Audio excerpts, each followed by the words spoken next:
Welcome back, everybody, to Sketching in Clay from Brian's Art of Creation. And today I wanted to update you guys on what I was able to work on and accomplish for this week.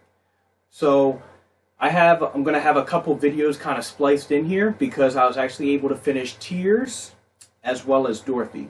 So I'm going to show you guys the finished sculptures, and before I molded them, I actually did a little video just sharing why I chose to finish them off the way I did, and then just kind of give a final little bit more of the story and why I chose to kind of do some of the finishes and just share with you guys exactly how it looks. Now, that is what I was able to accomplish. I wanted to do a little bit more sketching, however, I didn't get to it and I kind of got thrown off track a little bit. So this next week, what I plan on doing and sharing with you guys is a little bit more. Definitely going to be doing some sketching, but I'm going to be doing some super simplified but fun sketching because I have a new course that I'm working on and finishing up on that is all about creativity and helping you to dive in and discover it. And so one of the things that I notice that people have trouble with, the hardest part, is always getting started. It's not about can I finish, can I get a little bit better than this, or can I get a lot better than this? It's always, I'm not creative, I couldn't do that, or I could never even start that, I wouldn't even know where to begin. All of those things start coming up. And so a few of the lessons that I have are starting with a smiley face, and then turning it into a character, or starting with just a random shape, or scribbling on a piece of paper and seeing what comes out. And so it's a lot of things that will push you but aren't very difficult, and it's all about just learning to enjoy the process and to have fun with the process instead of trying to put so much pressure on the final result and seeing what that takes us. So next week the plan is to do a lot of sketches starting with smiley faces and turning them into characters. Really simple but playful. So I'm going to try to do some character faces, some random creatures, some animals. I'm not exactly sure where it's going to go, but I'm just going to start and have fun and see where it takes me. And so that's the plan for next week. But coming up right here, I'm going to go ahead and splice in those two videos so you guys can see exactly how those two pieces finished up. I got the silicone mold done for both of them, and now I'm going to wait a few days to do the plaster. I like doing my molds outside, and we just had a cold front, so I'm going to wait a little while for those, but those are all ready to go. And then I still have the Muse. I'm still not sure exactly how I'm going to go with the base on that one. And then there's a lot of other characters and a lot of other stories that I want to tell, so those are still in the works. But that's the update for this week. Enjoy the next two little snippets so you guys can get deeper into the two characters I have. So right here I have my new piece. I think I'm calling it finished. This is Tears. A tear shed stains the skin, but a tear held back stains the soul. And so with this, I actually think I really like the roughness of it, and I especially liked it in the chest area, so I kept that with the face. The hair, I went in and definitely, figured out some of the streaks and kind of went in a little bit, but I didn't want to go too detailed and too smooth.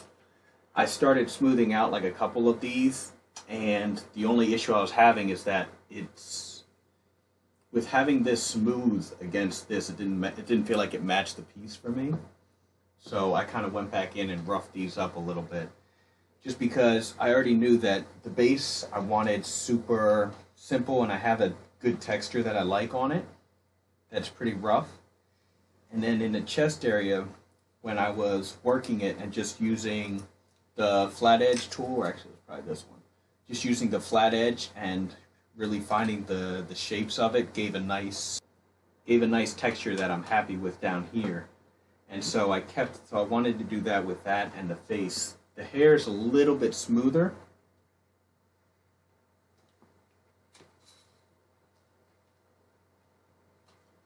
But I still kept a lot of the roughness, and I didn't go in too detailed. Like like some of my other pieces, like the portraits I do, or like the Dorothy I'm currently working on. I went in a little bit more detailed with that one. But this one, I like the look of the roughness. And so the other thing is that when I'm thinking about when I mold this, it would definitely look good as like a bronze type of piece, but also if I did like the white marble and did like did like a teal or a blue marble on it. But the other thing that I was thinking about is doing drips to where I don't know if I would try the whole piece. That wouldn't be a bad idea, but also when I did the marble, make sure I did drips that kind of flowed from here down the face and down the body. I thought would be kind of a cool and interesting look.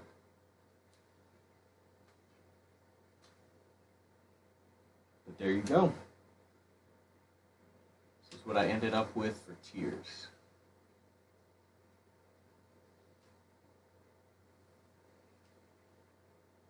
So here, the other thing I was able to complete this week is Dorothy. I went with the whole idea of she is an example of a imaginative, creative individual and child. I always saw her, especially from the books, as a child, and just how silly, how fun, how open-minded she was. And so the whole concept of this is to have a guide that when you go into your own mind, when you're searching for your inner child, your inner creativity, that you have a guide that will help you in discovering and going over these new lands that you might not be used to. And so that's why, you know, the whole Dorothy and following the yellow brick road and that childlike wonder will help you to discover your inner child, that creativity, that fun, that open imagination.